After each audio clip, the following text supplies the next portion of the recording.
Welcome to channel. ఈ రోజు మనతో పాటుగా రమగారు ఉన్నారు. నమస్తే రమగారు. నమస్తే జయ. రమగారు, టీనేజ్లో ఉన్న మగపిల్లలు, వీళ్ళ మూడ్ స్వింగ్స్ మారుతుంటే, ఆడపిల్లలైనా మగపిల్లలైనా మారిపోతుంటే, టీనేజ్ ఏజ్ ఉంటేనే అంతే కదా. ఈరోజు మనం మగపిల్లల గురించి డిస్కస్ చేద్దాం. వీళ్ళని ఎలా మనం, అంటే వాళ్ళ మూడ్ స్వింగ్స్ని మనం ఎలా పట్టుకోవాలి, వాళ్ళతో పాటు ఎలా ముందుకు వెళ్ళాలి, ఫ్రెండ్లీగా పులి మీద స్వారీ చేయటం ఎలా అని అడిగినట్టుంది. అట్లాగే అనిపిస్తుంది రమగారు. అంతే జయ, అంతే. పులుల్ని పెంచడం చాలా కష్టం. పర్సనల్ ఎక్స్పీరియన్సా? ఇంకా అలాగే అనండి. ఎందుకంటే పాతకాలం పద్ధతులు వేరు కదా. ఎక్కువ మంది పిల్లలు ఉండేవాళ్ళు.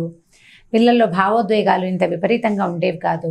పిల్లల్ని ప్రకోపింపజేసే వ్యవహారాలు కూడా ఇన్ని ఉండేవి కాదు. మెయిన్ ఇప్పుడు ఏంటంటే 12-13 ఏళ్ళు వచ్చేసరికల్లా 10-12 ఏళ్ళ నుంచి పిల్లలకి సొంత రూములు, సొంత ఫోన్లు, సొంత ల్యాప్టాప్లు, సొంత ట్యాబులు, సొంత వ్యవహారాలు బోలెడన్ని వచ్చేస్తాయి.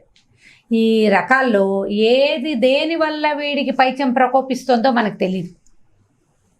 అన్నిటినీ మనం అడ్డుకట్ట వేయలేకపోతాం. అసలు ఇప్పుడు వచ్చిన పరిస్థితి అంటే అసలు ఇంటర్నెట్ లేకుండా చదువు సాగే వ్యవహారమే లేదు. ఇప్పుడు పూర్తిగా దీన్ని నెట్ మీదకి నేను నెట్టేయను.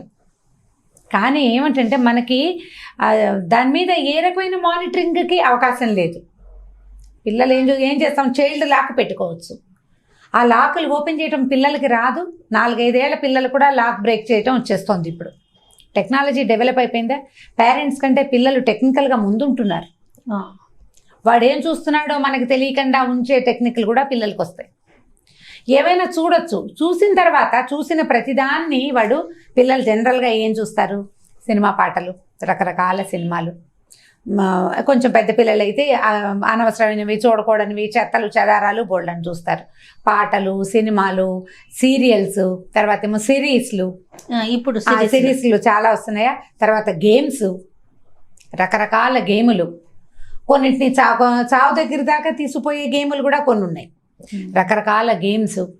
వీటన్నిటితో పాటు కొత్త కొత్త వస్తువులు, కొత్త కొత్త గ్యాడ్జెట్స్, బట్టలు, షూస్, రకరకాలు, ఐబ్రోస్ షేప్ చేసుకోవడం దగ్గర నుంచి మగపిల్లలు కూడా కావాల్సిందే. Grooming, hair cuts, hair styles, బట్టల స్టైలింగు, ప్రతి విషయం, ప్రతిదీ పిల్లలు చూస్తూనే ఉంటారు. కాలక్షేపానికి ఏదో ఒకటి చేయాలి. చూడు, అవును, ఏదో ఒకటి చేయాలి. ఈ కాలక్షేపపు ఈ వ్యవహారాల్లో కొన్ని మన జీవితాల్లోకి మనకి తెలియకుండానే, మనం అనుకోకుండానే, మన తాలూకు ప్రమేయం లేకుండానే, మనం ఒప్పుకోపోయినా సరే మన జీవితాల్లోకి వచ్చేస్తాయి. సైడ్స్ అంతా జుట్టు తీసేసి మధ్యలో జుట్టే ఉంచుకోవటం, అదో స్టైలు. ఎవరో చేశారు, విరాట్ కోహ్లీవో ఇంకొకడో ఎవరో ఒకళ్ళు. వాడి స్టైల్ పాపం, అతని స్టైల్ అతనిది, మనం ఏమంటాము. ఇక అక్కడి నుంచి మొదలుపెట్టి ప్రతిదీ మన జీవితంలోకి చొచ్చుకొచ్చేస్తుంది. వద్దంటే పిల్లలకు కోపం వస్తుంది. నా ఫ్రెండ్ చేశాడు, నన్ను ఎందుకు చేయనివ్వంటుంది. నా జుట్టు, నా ఇష్టం, నా జీవితం, ఈ పదాలు వస్తాయి. జీవితం వాడిది. కనీసం నేను హెయిర్ కూడా ఇలా చేసుకోవద్దా అంటారు. సేమ్ క్వశ్చనే కదా. ఇదే క్వశ్చన్ మీ అమ్మాయి కూడా అడుగుతుంది. నా హెయిర్ స్టైల్ కూడా నా ఇష్టం కదా. అంటే ఇంకొంచెం చిన్నది కదా, ఇంకొక 2-3 years, 2 ఏళ్ళు. నీకు ఎక్కువ టైం లేదు. ఎక్కువ లేదు. ఇప్పుడు పిల్లలు ఏంటంటే అవన్నీ నా జీవితం, నా స్టైలు, నా ఇది అనుకుంటారు. ఎలా ఉంటుందంటే, మేము ఈ అమ్మా నాన్నలకు చెందిన వాళ్ళం కాదని, మేము ఎక్కడో అనోఖా చీజ్, నేను ఎక్కడి నుంచో వచ్చేసానని, నాకు అన్నీ తెలుసని, నాకు తెలిసిన దాంట్లో వీళ్ళకి సహస్రం కూడా తెలియదని భావిస్తారు. కానీ తను చేయవలసిన ప్రతి పనికి ఫండింగ్ అమ్మా నాన్నల దగ్గర నుంచే వస్తుంది అనే విషయం తెలిసి తెలియనట్టుగా ఉండిపోతారు పిల్లలు. అది కూడా ఇవ్వవా అంటారు. అది కూడా ఇవ్వవా. నా ఫ్రెండ్ వాళ్ళ నాన్న అదేదో తెచ్చాడు, వీళ్ళేదో కెమెరా తెచ్చారు, నీళ్ళల్లో ఫోటోలు తీసే కెమెరా ఉంది. వాడు ఎవరి దగ్గర, నా దగ్గర మామూలు కెమెరా కూడా లేదు. కంపేర్ చేస్తారు కదండి. కంపారిజన్ ఎందుకు ఉండదు. ఫ్రెండ్స్ అందరు షేర్ చేస్తారు. ఇదివరకు అయితే ఏదో స్కూల్కి వెళ్ళినప్పుడు, ఎప్పుడో కలిసినప్పుడు, ఏదో సందర్భంలో వాడు ఏదో కొనుక్కున్నాడు, పెట్టాడు అని తెలిసేది. ఇప్పుడు మనకు వచ్చిన సోషల్ మీడియా ఉంది కదా. మా ఇంట్లో ఇడ్లీ, ఇవాళ ఊతప్పం, ఇవాళ పావు భాజీ, వాడు అమ్మ వాళ్ళంతా పావు భాజీ తింటున్నారు, కనీసం నాకు పానీపూరి అయినా చేసుకుందాం మనం. నువ్వు పానీపూరి తిన్నావు, నువ్వు ఎక్కడికో వెళ్ళావు, వీళ్ళంతా జిమ్కి వెళ్తున్నారు, నేను వెళ్ళటం లేదు, వాళ్ళంతా అక్కడెక్కడ ఉన్నారు. సో హెయిర్ స్టైల్ చేయించుకోవడానికి ఏదో ఒక బ్రాండెడ్ వాటికి వెళ్ళాడు, 900 జుట్టు కట్టికి. 100 రూపాయలకి మన పక్క సెలూన్ వాడు చేస్తారు అంటే ఒప్పుకోడు వాడు. ఈ 900 వాడు ఎవడో చేయించుకున్నాడు, అలాగే మనం కూడా చేయాలంటారు. పిల్లలు అవన్నీ ఆలోచించరు కదా. వాడికి ఈ డబ్బులు ఎక్కడి నుంచి వస్తున్నాయి అని కానీ, ఈ సమయం వృధా చేస్తే రేపు వస్తుందా అని కానీ అవి ఏవి ఉండవు. కాదు రమ్మగారు, నాకు ఇంకొక డౌట్ ఏంటంటే, ఇప్పుడు ఆడపిల్లలు అమ్మతో కొంచెం ఒక వయసు వచ్చాక అన్ని షేర్ చేసుకుంటుంది. ఒక టీనేజ్లోకి వచ్చాక అమ్మ నాకు ఇక్కడ నొప్పనో లేకపోతే అట్లా జరిగిందనో ఇట్లా జరిగిందనో, మగపిల్లలు కూడా షేర్ చేస్తారండి? చెయ్యరు. మగపిల్లలు షేర్ చేసేవి కొంచెం తల్లులతోటి ఇంటరాక్ట్ అయితే, అంటే ఇప్పుడు దాచే రకపు ఏవి చెప్పరు పిల్లలు. ఆడపిల్లలు కూడా చెప్పరు చెయ్య, దాచేవి ఉంటాయి, వాళ్ళు దాచాల్సినవి వాడి సొంతవి పర్సనల్ థింగ్స్, అవి చెప్పరంటారా? అవి ఫ్రెండ్స్కే షేర్ చేస్తారు. దాపరికాలన్నీ ఫ్రెండ్స్కే ఉంటాయి. మనకేం చెప్తారు, నేను అక్కడికి వెళ్తే వాళ్ళు ఇలా అన్నారు అలా అన్నారు, లేదా అక్కడ వాళ్ళు అవి కొనుక్కున్నారు, వాళ్ళు ఎక్కడికో వెళ్ళారు, అలాంటివి షేర్ చేస్తారు. తల్లి పిల్లలు షేర్ చేస్తారు, మా పిల్లలు కూడా షేర్ చేస్తారు. ఇక్కడ తేడా లేదు, ఏముండదు. దాచేది ఎప్పుడు దాస్తారు. టీనేజ్ ఏంటి, 6-7 ఏళ్ల పిల్లలు కూడా ఇవి అమ్మకి చెప్పకూడదు నాన్నకి చెప్పకూడదు అనేది తెలిసిపోతుంది. ఎందుకంటే ఏం చెప్పినా నువ్వు ఎలా రియాక్ట్ అవుతావో వాళ్ళకి తెలుసు. దేనికి ఎలా రియాక్ట్ అవుతావు, ఈ దేనికి నువ్వు ఓవర్ రియాక్ట్ అవుతావో, దేనికి నీ కోపం వస్తుందో నీకంటే బాగా మీ పిల్లలకే తెలుసు. నీ రియాక్షన్స్ నువ్వు చూపించేస్తూ ఉంటావు కదా, వాడు దాచేస్తాడు. ఏదైనా వస్తువు నా చేతిలో పగిలిపోయింది అని నిజం చెప్పే పిల్లలు ఎంతమంది ఉంటారు? చాలా తక్కువ, 2% 3% ఉంటారు అంతే. పాడైపోయింది నేనే పాడు చేశాను, అదేమిట్రా అని కూడా అనకుండా ఎలా ఉంటాం? నేను అంతే అంటాను. ఏరా అలా పాడు చేస్తావు అన్నీ అంతే. ఆ ఒక మాట కూడా నేను అనకూడదని పాడు చేసినా నాకు రావు. నా దగ్గర కూడా కొన్ని మ్యాటర్స్ ఆ ఒక వాక్యమే, నేను తిట్టేది కొట్టేది ఏం ఉండదు. అయినా సరే అవి కూడా దాచేస్తారు పిల్లల మూడ్ స్వింగ్స్ని తట్టుకోవటం కష్టం. ఇప్పుడేమో మనకు వచ్చిన సమస్య ఏంటంటే బయటికి వెళ్ళే వీలు లేదు. రోడ్ల మీద పిల్లల్ని హాయిగా ఇష్టారాజ్యంగా పరీక్షలు అయిపోయినాయి కదా, పెద్దగా క్లాసులు లేవు, తిరగనిద్దాం అని తిరగనిచ్చామనుకో, ఎక్కడి నుంచి ఏ మహమ్మారి మన వెనకాలకు వచ్చేస్తుందో తెలీదు. ఈ ఒంటరిగా తలుపులు వేసుకుని కూర్చుని ఏ పిచ్చి పిల్లకలు ఎత్తించేవి చూస్తున్నారో వాళ్ళు మనకు తెలియదు. వాడు ఎవరి మీద తనకు తెలుసుకున్న విషయాన్ని ప్రయోగిస్తాడో తెలీదు. కేకలేస్తే ఎలా రియాక్ట్ అవుతాడో తెలియదు. మనం గట్టిగా అరిచి కేకలేసాం ఏదో వ్యవహారం మీద, వాడు తలుపేసుకు లోపల కూర్చున్నాడు. ఆ లోపల ఉన్నవాడు మామూలుగానే ఉన్నాడా, ఏదైనా విపరీతపు పని చేస్తున్నాడో తెలీదు. మరి ఎట్లా రమ్మగారు? అలాగే దినదినగండం నూరేళ్ళ ఆయుష్. ఏం చేయొచ్చు ఈజీగా 2-3 మెథడ్స్. అంటే నా అనుభవంలో నేను చెప్తాను, ఖచ్చితంగా ఇది నిజమే ఇంతేనని మాత్రం నేను చెప్పనమ్మా. ఎవరి పిల్లాన్ని ఎవరి ఇంటి ఫ్యామిలీ పరిస్థితిని బట్టి చూసుకోవాలి. ఇప్పుడు ఏదో చిన్న విషయం, ఒక ఇష్యూ, భర్త కేకలేసేటప్పుడు భార్య మాట్లాడకుండా ఉంటే కొంచెం బెటర్గా ఉంటుంది. హస్బెండ్స్ కోపం వస్తుంది, నువ్వు కల్పించుకోవట్లేదు, నువ్వు వాడిని తిట్టట్లేదని, నేను తర్వాత చెప్తానని చెప్పుకోవచ్చు. ఇద్దరూ కలిసి తిట్టిపోసామనుకో, వీడికి వేరే దారి ఉండదు. వీళ్ళు మన సానుభూతి పరులు ఎవరైనా ఉన్నారు అని వాడికి అనిపించకపోతే వాడు ఏదైనా విపరీత పనికి లోబడచ్చు. పిల్లలు ఏం చేస్తారో తెలియదు చేయ. ఈరోజు బిజీగా ఉన్న రోజైతే ఒక రకం, వాడికి లోపల స్ట్రెస్ ఏంటంటే శరీరంలో కూడా చాలా మార్పులు చేంజెస్ వస్తాయి. శరీర ధర్మంలో మార్పు వచ్చేస్తుంది. వాళ్ళ ఐడియాలజీస్ మారిపోతాయి. అన్ని రంగులు ఆహ్వానించేస్తూ ఉంటాయి. జీవితం రకరకాలుగా కలర్ఫుల్ గా కనిపిస్తుంది. వాడికి కనపడుతున్న రంగు మనం కూడా చూసాం ఇది వరకు, కానీ అది సహజమేనని మనం ఒప్పుకోలేకపోతాం. మనకు ఆనాడు సాగలేదు, మనం 10 మందిలో ఉన్నాం, లేదా పేదరికంలో ఉన్నాం, ఏదో దిగువ మధ్య తరగతిలో ఉన్నాం, మనకు సాగల. ఇప్పుడు మనం పిల్లలకు వెసులుబాట్లు ఇస్తున్నాం. వాడిని రంగులన్నీ చూడొద్దని, మాకు మళ్ళీ నోరు మూసు కూర్చోమని నువ్వు అనలేవు, అడగలేవు. ఎగ్జాక్ట్లీ అండి, అనలేము మాట ఇది. కాబట్టి మనం ఏం చేయాలి, వాడు చూసే రంగుల్లో వాడు విపరీతపు పోకడ్లకి పోకుండా కొంత పిల్లండి సానుకూల దృక్పథంతో దగ్గర తీసుకునేందుకు ప్రయత్నం చేయాలి. ఆ రంగు వల్ల మన పిల్లలకి ఇబ్బంది కలగకుండా, ఇతరులను కూడా ఇబ్బంది కలిగించకుండా, వాడు సమాజానికి ఇబ్బంది పెట్టకూడదు, ఇంకొక పిల్లలకి సమస్య తేకూడదు, వాడికి సమస్య కాకూడదు, మనకి సమస్య కాకూడదు. కానీ మనకి కొంత సమస్య అయినా మనం గనక కొద్దిగా సహించి, మనమే కొంత సహించి పిల్లవాడితో కోపం అయితే వాడితో పాటు వెళ్తే ముందుకి, వాడికి మూడ్ స్వింగ్, వాడు ఏదో కోపం వచ్చింది విసిరేసాడు, ఏదో నువ్వు కేకలేసావు, తర్వాత నువ్వు మాట్లాడకుండా ఏదో మెల్లిగా ఎత్తేసి తింటావు, మామూలుగా మాట్లాడడానికి మీరు ప్రయత్నం చేస్తే కోపాన్ని తల్లులు కంటిన్యూ చేయకూడదని భావిస్తాను జయ. నేను ఒకటి, తండ్రి తిట్టేటప్పుడు తల్లి మాట్లాడకుండా, ఎవరైనా ఒకరే తిట్టడం. ఇప్పుడు తల్లి వద్దంటే తండ్రి కొంచెం సాధారణంగా ఊరుకుని వాడిని కాస్త 2 మంచి మాట్లాడుకోవటం. ఇప్పుడు మళ్ళీ వాడిని 1 గంట పైగా నీ మంచిగా చెప్తున్నారు లాంటివి ఏమైనా చెప్తే వాడికి ఒళ్ళు మండిపోతుంది. మర్చిపోయినట్టు ప్రవర్తించాలి, ఏమీ జరగనట్టుగా ఉండాలి. వాడి తప్పు వాడికి తెలుస్తుంది, దాన్ని రిపీట్ చెయ్యడు.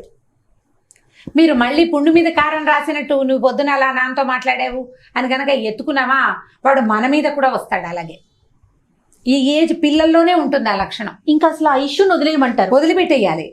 ఓకే, నా అనుభవం అని చెప్తున్నాను నేను. అంతే అంతే, మీ అనుభవమే. వదిలిపెట్టేస్తే అసలు జరగనట్టు, అలాంటిది ఏమీ కానట్టు, ఏమీ జరగనట్టు ఉంటే వాడికి లోపల వాడికే గుచ్చుకుంటూ ఉంటుంది. చెయ్యడు. ఇంకా నువ్వు గుర్తు చేసేవా, చేసి తీరుతాడు మళ్ళీ. ఆయన మీద కోపం వచ్చేస్తుంది. ఆయన మీద కోపం వస్తుంది, నీ మీద. ఇంతకుముందు నాన్న తిట్టినా అమ్మ ఏమీ అనలేదులే అన్న ఫీలింగ్ చూసావా, అది పోయి ఈవిడ నాకు శత్రువేని అనిపిస్తుంది. వాడు నీ పట్ల కూడా ఆయనతో ప్రవర్తించినంత దురుసుగాను ప్రవర్తిస్తాడు, లేదా తల్లితో ప్రవర్తించినంత దురుసుగాను తండ్రితోటి చేస్తాడు. ఎవరైనా ఒకళ్ళు పిల్లడికి సలహా చెప్తున్నారు అనుకుందాం, మన ఇంటికి వచ్చిన వాళ్ళు, మనము వినపడినట్టుగా ఉండిపోవాలి. నేను అలాగే చెప్తానండి, మావాడు విండు అలా అనకూడదు, విన్నట్టుగా ఉండిపోవాలి. పిల్లల్లో మార్పు వస్తుంది జయ. ఇది కూడా నా స్వానుభవమే. మనమేం చెప్పక్కర్లా, వాడే ఆలోచించుకుంటాడు. ముందు మనం వద్దన్నాం, వాడు వినలేదు. ఎవరో మన ఇంటికి వచ్చారు, ఓ కజినో, ఓ బ్రదరో, ఓ ఫ్రెండో, వాళ్ళు కూడా వద్దని, అది సరైన పని కాదని చెప్పారనుకో, నేను ముందే చెప్పాను చూసా, వీళ్ళు కూడా చెప్తున్నా అని అన్నంగానే వాళ్ళకి మాత్రం ఏం తెలుసు అని రియాక్ట్ అయిపోతాడు వీడు. నిశ్శబ్దంగా ఊరుకోవాలి. చాలా చోట్ల పిల్లల మూడ్ స్వింగ్స్లో నిశ్శబ్దం పనిచేస్తుంది. ముఖ్యంగా టీనేజ్ పిల్లలు. మగ పిల్లల దగ్గర ఏంటంటే వాడు ఒక మరీ విపరీతపు ధోరణిలోకి వెళ్తున్నాడేమో గమనించుకోండి. పిల్లల్ని ఒంటరిగా వదిలిపెట్టద్దు. ఎవరింట్లో ఉన్న స్లీప్ ఓవర్స్కి వాటికి పంపద్దు. పంపించాల్సే వస్తే మన ఇంట్లో ఉన్న ఇద్దరు పిల్లల్ని పంపటము, కొద్దిగా వీడు మూడ్ ఆఫ్గా ఉన్నాడని అవతల ఇంట్లో తెలియజేయటము. ఇప్పుడైతే స్లీప్ ఓవర్స్ లేవు, తక్కువే. ఎవరిళ్ళకి పిల్లలు వెళ్ళటం లేదు కదా, కొంచెం సానుకూల దృక్పథంతో వెళ్ళాలి. మరీ మసాలాలు గిసాలాలు ఎక్కువ వేసేసి చాలా మంచి ఉద్వేగభరితమైన భోజనాన్ని అందించకుండా కొంచెం సాత్వికాహారం చేయటం, పిల్లల ఛాయిస్ని అనుసరించి ఫుడ్ అట్లాంటివి చేయటం, పిల్లల్ని ఎక్సర్సైజ్ చేయడానికి ఎంకరేజ్ చేయటం. జిమ్ములకి వెళ్ళే వాళ్ళు ఎలాగో ఉన్నారులేండి, వాళ్ళకి మనం చెప్పగలిగేది ఏం లేదు. అవి చేయటం, ఇలాంటివి ఏదైనా ఎంకరేజ్ చేయటం. ఫ్యామిలీ థింగ్స్ చెప్పటం పిల్లలకి. చిన్నప్పుడు ఇలా అయింది, మా వాళ్ళు అలా చేస్తారు, ఇలా చేస్తారు. ఎవరి మీదైనా కోపాలు అవి ఉంటే అవి పిల్లల దగ్గర ప్రదర్శించద్దు. టీనేజ్ పిల్లలకి చెప్పకూడదు, వాళ్ళు గుర్తుపెట్టుకుంటారు బాగా. చిన్న పిల్లలే గుర్తు పెట్టుకుంటున్నారండి, టీనేజ్ పిల్లలు గుర్తుపెట్టుకోరా. ఇలా కొంచెం మనం జాగ్రత్తగా, ఏదో అప్పుడు జరిగింది, నా కాలేజీలో జరిగింది, నేను చదువుకునేటప్పుడు, తాత చిన్నప్పుడు, మా ముత్తాత గారు ఊళ్ళోట అని ఏదైనా ఒక విషయం చెప్పటం. మాట్లాడుతూ పిల్లల్ని మన వైపుకి తిప్పుకోవటం.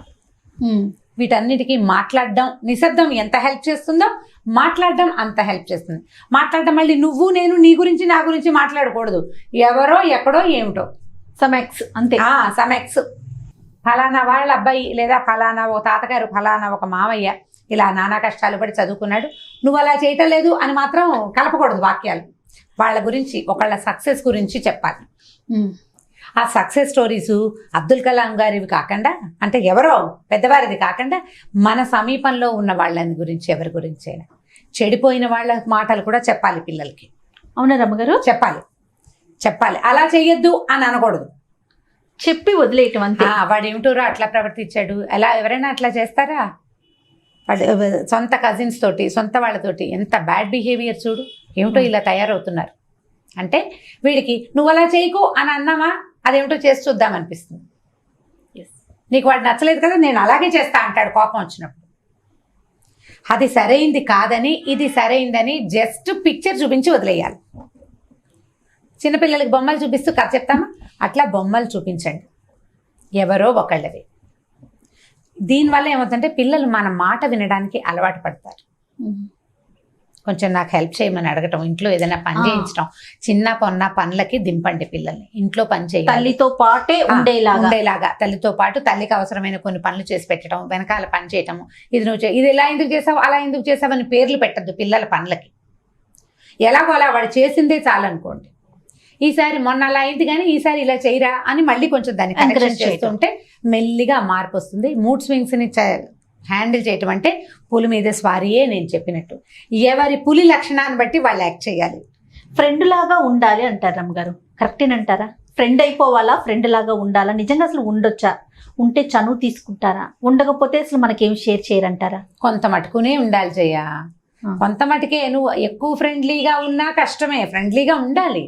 నువ్వు నీ సుపీరియారిటీ చూపించకూడదు. నేను అమ్మని, నువ్వు కొడుకుని, నువ్వు వినాల్సిందే నన్ను అనకూడదు. నేను ఈ పరిస్థితిలో నుంచి వచ్చాను, ఇప్పుడు నీ వల్ల నాకు ఇలాంటి పరిస్థితి వస్తుంది, ఇప్పుడు నువ్వు ఇలా చేస్తే నేను నాకు కూడా ఇబ్బంది వస్తుంది, నన్ను నువ్వు ఇబ్బందులు పాలు చేయకూడదు, అలా చెప్పుకోవాలి. బట్ మంచి ఫ్రెండ్లీగానే మాట్లాడాలి. నువ్వు కసిరేసి కేకలిస్తే వాడు నీకు షేర్ చేయకపోతాడు కదా, కసిరి కేకలిస్తే కుదరదు కదా. ట్రై చెయ్య, ఇవన్నీ కూడా ట్రయల్ అండ్ ఎర్రరే చేయ ప్రతిదీను. ఎవరికి వారికే అర్థమవుతుంది. ఇది ఒక మార్గం, ఇలాంటిది ఒక పద్ధతి.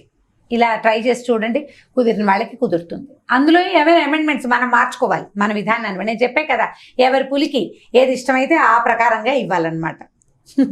కానీ రమ్మగారు ఒక 20th లోకి పడినాక కొంచెం సర్దుకుంటారు కదండి, వచ్చేసరికి సర్దుకుంటారు. ఎందుకంటే అప్పటికి చదువు బరువు పెరుగుతుంది, తనతో పాటు ఉన్న వాళ్ళు చాలా మంది సెటిల్ అవుతూ ఉంటారు, డబ్బు అవసరాలు అవన్నీ అర్థమవుతాయి, వీళ్ళని అడగకూడదు వీళ్ళని అడగాలి అనేది తెలుస్తుంది, నాది నేను అవన్నీ మెల్లిగా వస్తాయి. 20-22 వచ్చేసరికల్లా ఎంతో కొంత, చాలా బుద్ధి వచ్చేది కానీ కొంత బుద్ధి వస్తుంది. కొన్ని ఈ తిక్కలు అవి తీరుతాయి. గుడ్ కంపెనీ ఒకటి కావాలి జయ. పిల్లలకి మంచి కంపెనీ ఉండాలని కోరుకోవాలి మనం. వాళ్ళకి మంచి కంపెనీ ఉండాలి, ఫ్రెండ్స్ సరైన వాళ్ళు ఉండాలి, సరైన స్నేహితులు ఉండాలి. ఆ స్నేహాలు అవి మనం వాటిని మానిటర్ చేయలేము, మనం ప్రార్థించడమే మనం ఈ విషయంలో చేయగలిగేది. ఒకవేళ ఎక్కడైనా మనకు అందిందనుకో, ఇలాంటి స్నేహాలు ఉంటే ఇలా పాడవుతాము అనేది ఎవరి గురించి అయినా చెప్తూ ఉండాలి. నువ్వు అన్నావా చచ్చామే ఇక వెంటబడవు అన్నమాట, నువ్వు అనకూడదు. ఎప్పుడు ఎవరి సమస్య గురించే మాట్లాడుకుంటూ ఉండాలి అంతే అంతే. గారు మీ అనుభవాలు చాలా బాగున్నాయి. మీరు అన్నట్లుగా ఎవరి ఇంట్లో పరిస్థితులను బట్టి వాళ్ళు అంతే కదండి, వాళ్ళ పిల్లల మనస్తత్వాలను బట్టి, పిల్లలు పెద్దల మనస్తత్వాలు కూడా ఉంటాయి కదా. మిగిలిన వాళ్ళు కూడా కోపప్ చేయాలిగా ఈ వ్యవహారంలో, వాళ్ళు కూడా మనతో సానుకూల దృక్పథంతో వ్యవహరించాలి కొంత. అదే రైట్ రమ్మగారు. ఓకే నమస్తే. ఈ వీడియో కనుక మీకు నచ్చినట్లయితే లైక్ చేయండి, షేర్ చేయండి. మరిన్ని వీడియోస్ కోసం మా ఛానల్ని సబ్స్క్రైబ్ చేసుకోండి.